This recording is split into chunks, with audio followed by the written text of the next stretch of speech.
Hey guys, what's going on? Megan here. You knew this video was coming. I told y'all this video was coming up. My biggest pet peeve in the fitness industry is when I hear that line. Stronger means bigger. Wrong. Wrong, wrong, wrong. I literally cringe every time I hear that, right? It's one of those things that's been debunked years ago, but it's somehow still being perpetrated.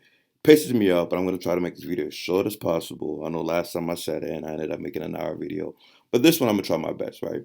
And the reason why I hate this advice so much is because it's not only is wrong, it's flat out wrong. It's against biology. It literally it's flat out wrong, but it leads to injuries. It leads to improper programming. It leads to improper volume in most people's training programs, right? And it just sends people down the wrong way, right? Stronger does not mean bigger. In fact, it's the other way around.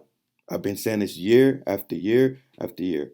The bigger you are, that will usually translate to more size. I mean, to more strength, right? And I don't understand. This is not a theory. This is not an idea. This is not a fact. This is a fact. This has been proven by experts that are both in the field and in the lab, time and time again. But somehow, I still see that on my comment section every time I make a video about high rep training, high volume training. There's always somebody in my comment section. Well, that's not gonna work because the reps are too high. You're not really gonna get stronger from that, so therefore you won't get big. Bullshit. And I don't know why you guys are hearing this. In fact, there was only one idiot years ago that used to preach that, right? But somehow it's still being propagated. How? But anyway, I'm gonna keep this video as short as possible. So let's get straight to it. Right? And you understand, guys. I know what the fuck I'm talking about, right? You saw the last video. I've been not only studying muscle growth for years, but this is my passion, right? I fucking love this shit.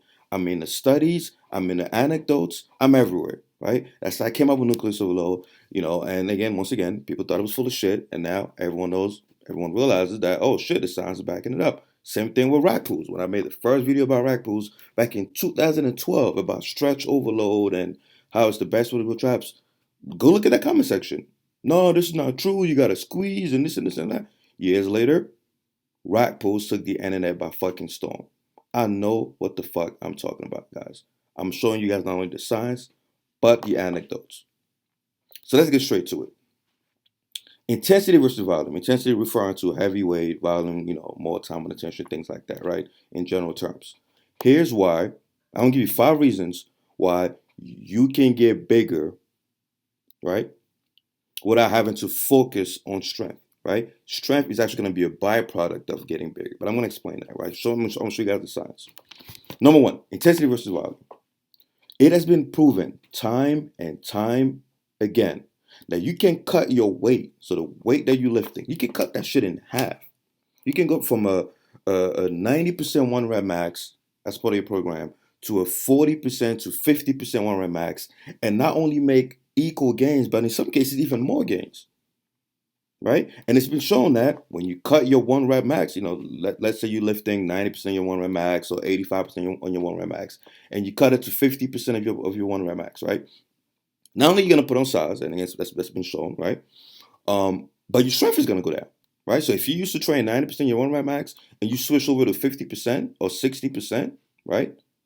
You're going to lose strength relative to where you were before. But guess what? You're going to put on just as much size, if not more. And this has been proven. It's not a fucking idea, guys. This has been proven time and time again, right?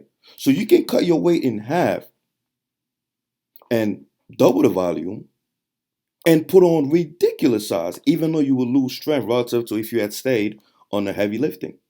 Meanwhile, when you flip the table around, it doesn't work that way, right? So if you cut volume in half, but you double your weight, you will not see better gains. In fact, if you let's say you need 10 sets, based on a person, everyone is different, but let's say you need 10 sets to actually grow your muscle. So you have person A who needs 10 sets to build muscle at the end of the week, 10 weekly sets, right? Whereas, if that person cuts his volume in half, so from 10 sets to 5 sets, the literature is consistent. He will lose muscle size. Even if that person increases his strength. So let's say that person is supposed to do 10 sets, they cut it down to 5 sets, right? Cut the volume in half, but they double the weight, the size gains will be suboptimal. And this has been proven over and fucking over again. So you see how it works? So you could cut your weight in half and double your volume and put on muscle, but if you do the reverse, you don't. If you cut your volume in half, to the point where it drops below the minimum volume that you need to put on size, and you increase your weight, you won't put on as much gains. That is the number one proof that you do not need to get stronger. And when I say strong, I'm talking about your absolute 1 rep max, right?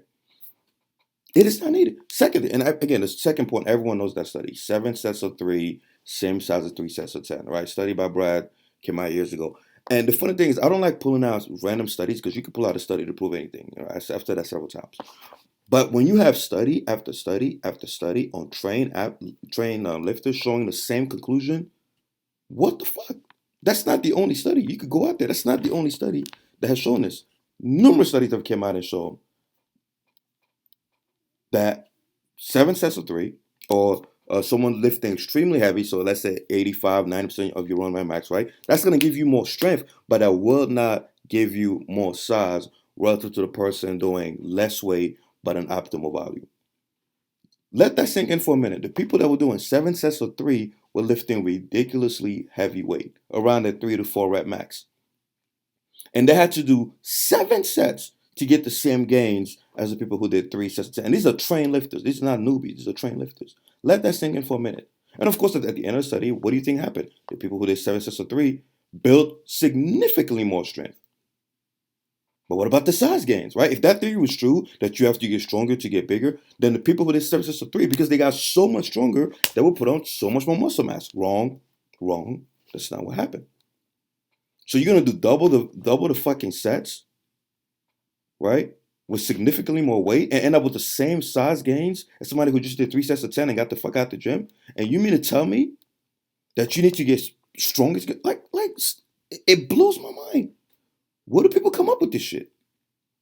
Point number 3, again, studies have shown over and over again that you can build muscle as low as 20 to 30% of your 1 rep max. Now, and that's ridiculously low, right? So your intensity, so you can lift around 20 to 30% of your 1 rep max and put on as much muscle, not less, as much muscle as somebody lifting as heavy as 70 to 80%. That is a 75% drop in weight, guys. So you take a person that's lifting 70 to 80% of their 1 rep max, you cut their program to where they're now lifting 20 to 30%, and as long as volume is optimal, they're gonna put on so that lost strength. Of course, they're gonna lose strength. I mean, if you go from lifting 80% of your 1 rep max to lifting 20 to 30% for months, even though you're gonna put on size, your strength will go down relative to the person who would have stayed on that heavy program. But you will put on size just as much, if not more. And like I showed in the first point, if you do the same for volume, nope, you actually lose size. If you cut your volume by 75%, are you kidding me? Right? The fourth point is old people, right? And again, this has been shown over and over again. Old people have a blunted response to lifting. Everybody knows that, right? An old person, it's very hard for them to put on muscle mass. Their mTOR activation is poor. They have higher myostatin levels, right? We know this. This is established. But guess what researchers have found over and over again, right?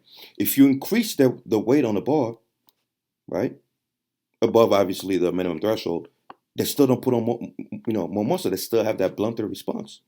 But guess what? Here's the catcher. So you take an old person, you make them lift 40% of their 1 rep max, right? The muscle building is very, very, very suboptimal, right? You increase the weight to 70 to 80% of that 1 rep max. Guess what? The muscle building is still not optimal. In fact, a lot of them still don't put on muscle. But guess what researchers have found? If you take them from 3 sets of that same weight to 6 sets, boom, protein synthesis comes right back, mTOR kicks right back in, myostatin starts to drop, and they start putting on just as much size relative to the young people, right? And there's so many studies that have shown this over and over again, that you can double the weight and still not see gains, even though when you increase the weight from 40% of your 1 rep max to 80% for those old people, guess what? Their strength goes up.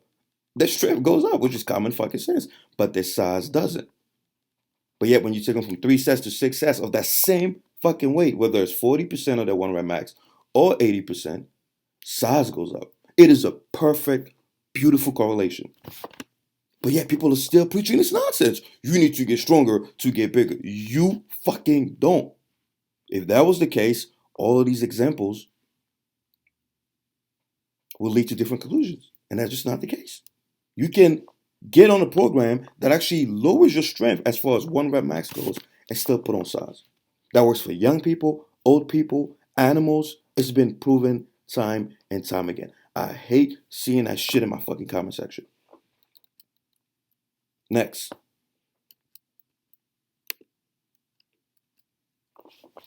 Strength and rep ranges. Everyone knows, you ask anybody who knows a thing about exercise science or performance or strength training, that if you want to get stronger, the best rep range to get stronger, and I'm talking about as fast as possible, is the 3 to 5 rep range, right? Or even lower. That is the absolute best rep range to get stronger as fast as possible. Everyone knows this, right? Every fucking one knows this. Yes, you're still going to get strong in the higher rep ranges, but I'm talking about speed here. If you're trying to get strong as fast as possible. But strength coaches will also tell you that that's not the best rep range for size. What the fuck is wrong with people these days? You clearly have experts telling you, hey, you want to get stronger, do 3 to 5 rep range. You want to get bigger, do a bit more reps, right? Which is showing you that it's not a perfect correlation.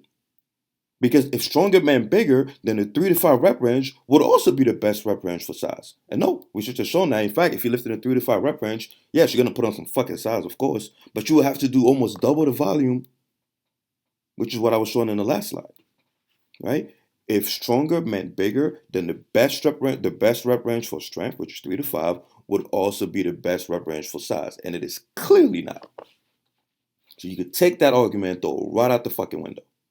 All right, volume, time on attention is far more important for size than strength, right? That doesn't mean that they don't go together. Of course, you gotta lift heavy. I mean, my program, HSP training, the first 70% of my program is based on heavy movements. So you need heavy movement. I recommend heavy lifts simply because they're more efficient, right? Who the fuck wants to go in the gym and do 30 reps when you could do 10 reps or 8 reps? Right? But notice it's a matter of efficiency. It's not a matter of necessity. Right? Same thing if you train lower than 3 reps, right? So let's say you train at 3 rep max, 2 rep max, whatever, you get even stronger than somebody training in the 5 rep range. But guess what? You will not get bigger than them. Common fucking sense. And everyone knows the famous example of Tom Plass versus Fred Hatfield, right? And again, I don't like using this example because there's a lot of different factors, steroids and all that stuff, but it also works on natural lifters, right? Go look at the competition that happened years ago where, and again, Fred Hatfield, who had, I think he squatted like over 1,000 pounds when he was like 40 something, 45, right? Significantly stronger than Tom Plass. When it came to absolute strength, crushed him in a squat. But what happened when they lowered the weight and had to do more reps, right? Tom Plass blew him out of the fucking water. And that's not just based on, I'm just using those 2 guys because it's like the epitome of that example. But you can look at random people in the gym. The person with the strongest squat is not necessarily the person with the biggest legs. Of course, he's going to have big legs because he's obviously got his squat that big by doing volume, right? But I can guarantee you find me a natural person with a very strong squat, and then you find me a natural person with very big quads. The person with the biggest quads, right, does more volume, more reps at a lower weight. Yet the person with the biggest quads is not stronger than that person with the strongest squat. You can see this time and time again, right? Same thing with Johnny Jackson, one of my favorite bodybuilders. You guys know he's one of the strongest bodybuilders out there, right? In fact, he calls himself a power builder because, he does powerlifting and bodybuilding. And one of his weakest points that everyone knows was his legs, right? And I asked him, like, what the fuck? Why are your legs so shitty? And he says, guys, he squats heavy fucking weight. On top of having some of the best genetics in the world, on top of being, fast twitch as fuck, right? West African descent, on top of being on vitamin S, right? He couldn't get his legs go. And when he finally had a breakthrough in his legs, I forgot what year it was. When he finally had a breakthrough in his legs, guess what he did? He lowered the fucking weight and started doing more volume. He explained that in several interviews because I remember he came on stage. Everyone was like, what the fuck? Finally, your legs grew. What did you do? He said he stopped. He said it was hard for him because he loves moving heavy weight, but he had to lower the weight increased the volume, and his legs fucking blew up. And this was years into his career. In fact, it was near the end of his career. And of course, he said in an interview, his strength went down because obviously you're lifting, like, you're going from 80% of your 1 rep max to 60, 70%. Of course, your strength is going to go down, but size came on. Just like in the literature, just like in the research, just like in the anecdotes, right? Same thing, Ronnie Coleman, one of the strongest bodybuilders of all time, one of the most gifted bodybuilders of all time. Interview after interview tells you the exact same thing. Even though he's strong as shit, he's noticed the best gains in his career when he lowered the weight and increased the time on attention, increased the rep ranges. He said he loves lifting heavy. If it was up to him, he would lift 3 to 5 reps every set. But he found out that the gains, even though they came, they did not come as fast as when he was lifting in the higher rep ranges. And yes, again, this is the same for people who are natty and people who are on steroids. It's the exact same thing across the board. Right? Same thing with calisthenics. Look at people who do calisthenics. They have great muscular physiques, but they're not stronger than your average Olympic lifter or powerlifter. In fact, check a person who does calisthenics, right? And put them in the gym against a lot of these guys who just come in and squat 3 to 5 reps, every single day. You're gonna notice a completely different observations as far as muscle size goes, right? The person who is stronger is not necessarily bigger. Get that out of your mind, right? Same thing. The third point is protein synthesis. Protein synthesis, which is really muscle building, right? Protein synthesis is muscle building. I hear people say, oh, well, it's not the only. Protein synthesis is fucking everything. When it comes to size, it's protein synthesis, period. Now, of course, the spike doesn't really mean much if it doesn't last long, right? Because it's not just the size of the spike. It's also the duration of the protein synthesis spike, right? But at the end of the day, muscle building is protein synthesis, right? You cannot build muscle without synthesizing protein. Muscle is protein, okay? And protein synthesis, because we're talking about size here, happens before strength gain. In fact, when you go to the gym right now, you put in enough volume, you jumpstart the protein synthesis process, and that happens before you even notice the gains in strength. So if you could lift, let's say 3 sets of 10 on, 225 on the bench, right? You go to the gym, you knock that out, protein synthesis will begin. Again, assuming everything else is optimal, recovery, diet, whatever, right? Meanwhile, you might not even see the strength gains until 1, 2, sometimes even 2 months, sometimes even 3 months later, right? Strength gains sometimes take weeks to come, if not months. But yet, protein synthesis starts from the moment you activate that mTOR, the moment you do enough volume in the gym, after every single workout. And of course, it's a very, you're not going to see the size the next fucking day, right? Even though protein synthesis is starting, you're not going to see the size the next day, but it's a slow process. Protein synthesis begins before strength gains. So how can you tell me that you need to get strong in order to get bigger when getting bigger, the process of getting bigger, which is protein synthesis, happens before fucking strength gains? It drives me fucking nuts. That's literally like saying that you need to get wet in order to go out in the rain. See how stupid that fucking sounds? No, going out in the rain gets you fucking wet. Building more muscle will make you stronger. Right? Same thing with fat people, right? The person gets fat, and what happens to their strength? Their strength goes through the roof. I've trained clients who literally gain weight. I remember, because I like to train, a lot of my friends actually train them for free. And I remember years ago, I was training one of my friends, and again, their strength was, I track everything. Strength was, decent, whatever. They stopped training, got fat as shit, right? And when they tried to get back on a training program, we noticed all the lifts went up. No shit, right? Even without training, whatever, just getting fat, putting on a lot of fucking weight, increases your strength. That's basic human, human physiology.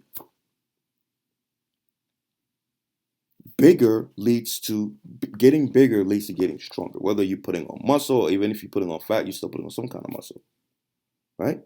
Same thing with myostatin. Myostatin deficient people, myostatin deficient rats are naturally stronger without even touching the fucking weight. Why? Because they have more fucking size. Same thing. Putting on muscle. Protein synthesis has also been shown, study after study after study, to peak at around 60% of your 1 rep max. So yeah, so as low as 20 to 30%, you could start building muscle, right? But when you get close to 60, in some cases 70% of your 1 rep max, protein synthesis peaks. That means once you get past that, you're not getting a bigger response to protein synthesis. But guess what? If you get past that 60% of 1 rep max, your strength still goes up. In fact, your strength goes up significantly more as you get closer to 70, 80% of your bone max, even though protein synthesis peaks, which clearly shows you that you can get stronger without getting, you could get bigger without getting stronger. I'm tripping balls. Which clearly shows that you can get stronger without getting bigger. Because as you go above 60% of your 1 rep max, your muscle building, your protein synthesis peaks. It stops, right? 60 to 70%. It just peaks. But yet your strength keeps going up. You see that disassociation? Right? And it's the same thing that's seen in blood flow restriction training, Katsu training, right? Or people that have injuries. They find out that, holy shit, I got an injury, my strength went down. But guess what? You put them on a program with blood flow restriction training or high rep training or whatever, right? And you find out that the size increases, the protein synthesis increases, hypertrophy increases. Meanwhile, they're significantly weaker than they were before the injury. They got bigger without getting stronger. And again, I'm not referring to progressive overload, and that's coming up. That's the last slide, right?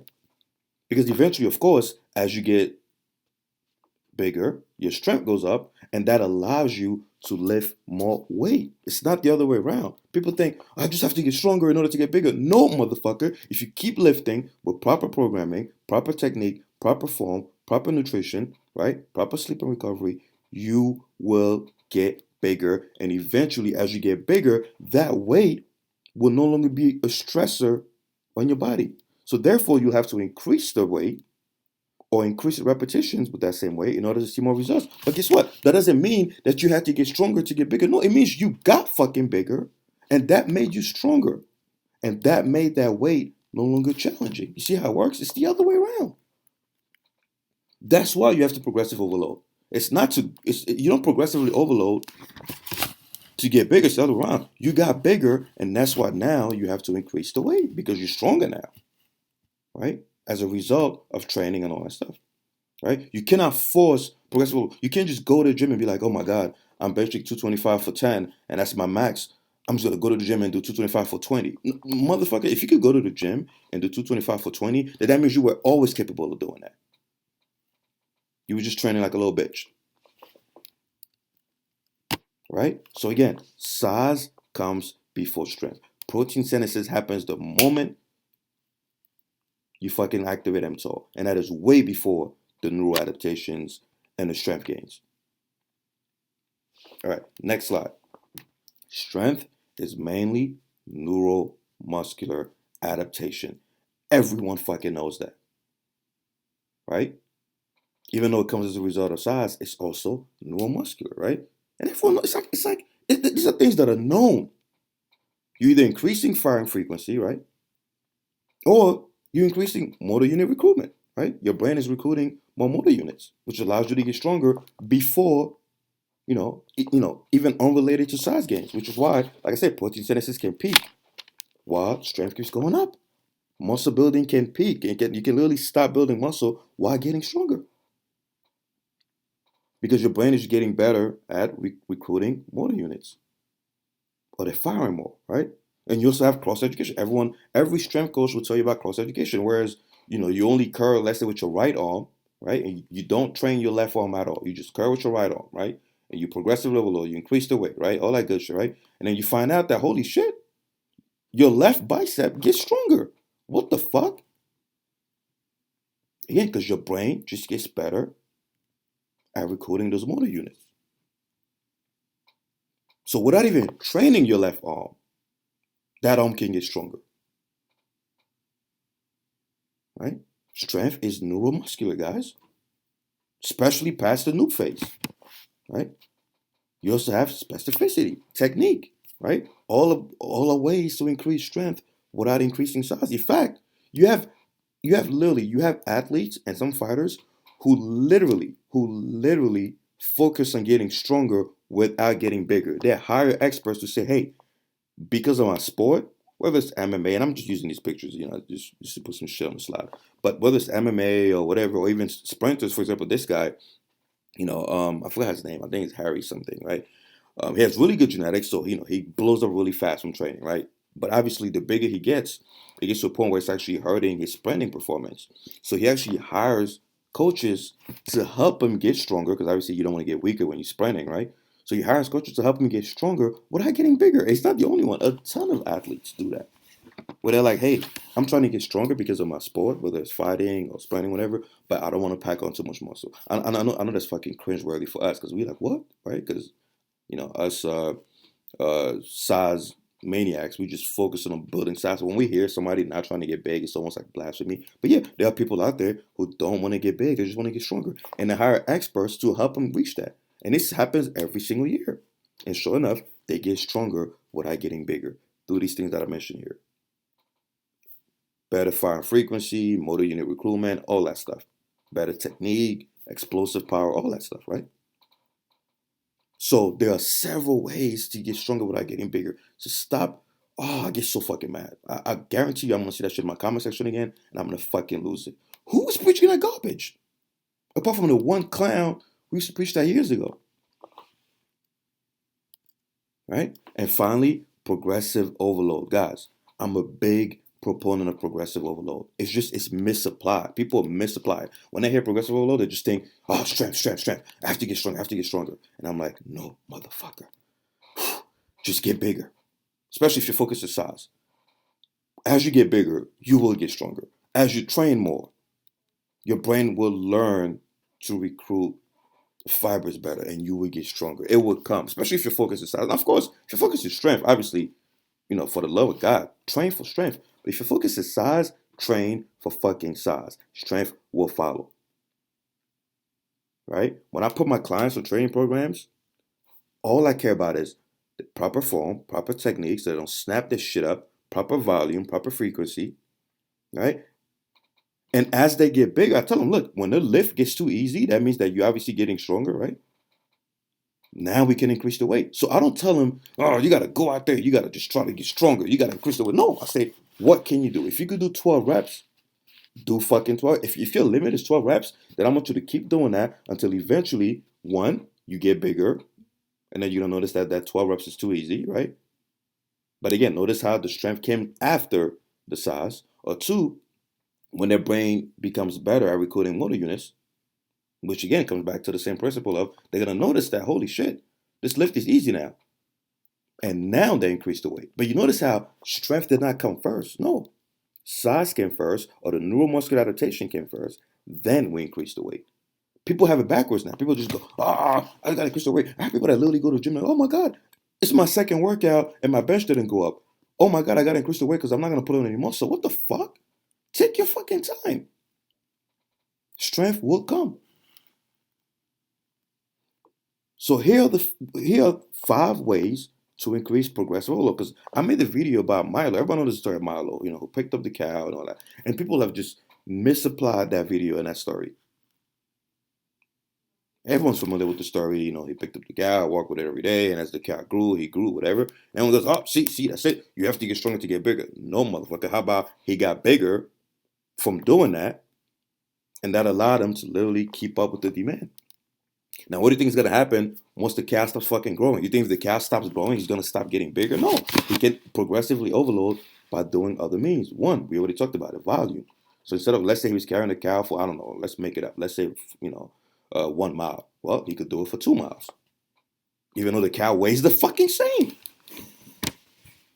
Right? So strength, the weight on the ball, right, didn't necessarily go up. Volume. 2, frequency. Let's say he carried a fucking cow once a week. He could do it twice a week. Or 3 times a week. Even though he's lifting the same weight, he's overloading. He's progressively overloading in other areas. Right? And eventually that's going to lead to him getting stronger. Again, notice how strength comes as a byproduct. Right? 3, time on attention. You can increase time on attention. So you can lift 225 for 10 reps. Right? But you could also do 225 for 10 reps. Controlling the eccentrics. And you will see better gains, especially if you were not doing that before. But notice how it was the same reps. It was the same weight. You just increase a different factor, right? Next, you could progressive overload with range of motion, right? I see a lot of people, oh man, like, you could go wider on the fucking bench press. That would allow you to push more weight. You could arc your back more. That will allow you to push more weight. But that doesn't mean, right? That doesn't properly mean. You could increase your range of motion while keeping the same weight on the fucking bar. And you will see an increase in protein synthesis. You will see an increase in gains as long as volume is obviously is optimal, right? Rest periods, you can reduce your rest periods. See, these are things that are fucking known, right? 1, 2, 3, 4, 5. 5 means 5 ways to increase progressive overload and see great improvements in size without even increasing the weight on the bar. So I'm sick of hearing this, guys. I don't want to see that shit in my comment section ever fucking again. You can build muscle on heavy weights. You can build muscle on 30% of your 1 rep max. You can build muscle on calisthenics. You can build muscle on light dumbbells, heavy dumbbells. Strength has fucking nothing to do with it. In fact, strength will come as you're doing that. Now, the question I get a lot is, well, how come stronger people are bigger? No shit. It's because they're doing all these other things I just fucking mentioned. You think a person, because people say, well, you know, if you bring your squat from 135 to 400, your legs are going to get bigger. No shit, retard. You think a person brings the squat from 135 to 405 by not being consistent, by not eating right, by not having enough volume, by not having enough frequency or range of motion of time on it? No, they're obviously optimizing all these other factors. It's just as humans, we love to do correlation means causation bullshit where we go, oh, look, the squat got bigger, so that means you got to get stronger to get bigger. No. Anyone who brings their squat up, brings their bench up, brings their overhead press up, and gets bigger as a result, it's not because they were getting stronger. No. It's because they were doing everything else. They were doing enough volume. You're not going to increase your bench or your squat or your whatever by doing fucking 1 set a month. Obviously, you can. It's just going to take you a lot fucking longer, right? So those people that you're noticing, oh, look, they're getting stronger and they got bigger as a result, it's because they're doing all these other things as well. Optimal volume, optimal frequency, optimal time of repetition, optimal range of motion. Okay? So that's why stronger people are also bigger. The strength actually came as a result of proper training, proper programming. So hopefully this settles this fucking dumbass dog. I get so mad because whenever I see like it blows my mind. It's like, where's this coming from? Where are people coming up with this shit? And I always see it in my comments. Nucleus Ulu doesn't work because it's too high rep and this and that. You gotta lift 5 for 5. You know, it's the fastest. Like, what the hell? I've just shown you guys several examples. Plus, and as far as studies go, you just let me know. There are so many studies on this topic, it will blow your mind. The reason why I don't just put a fucking study out there for every video is because you could do that with any topic, right? Just use your common fucking sense. Anyway, holy shit, how long is this video? Let me see. Oh, fuck, I lied again. All right, guys, hope this video helps. Hopefully that settles this matter. And again, I'm not against strength training. Like I said, 70% of the exercises that I recommend in my programs involve the heavy weights. So I'm not against strength training. I'm against people preaching that you have to get stronger first before you put on size, which is simply not true. The weight you're doing in the gym, if you're able to do 10 rep max, right? That's simply because you already have that potential,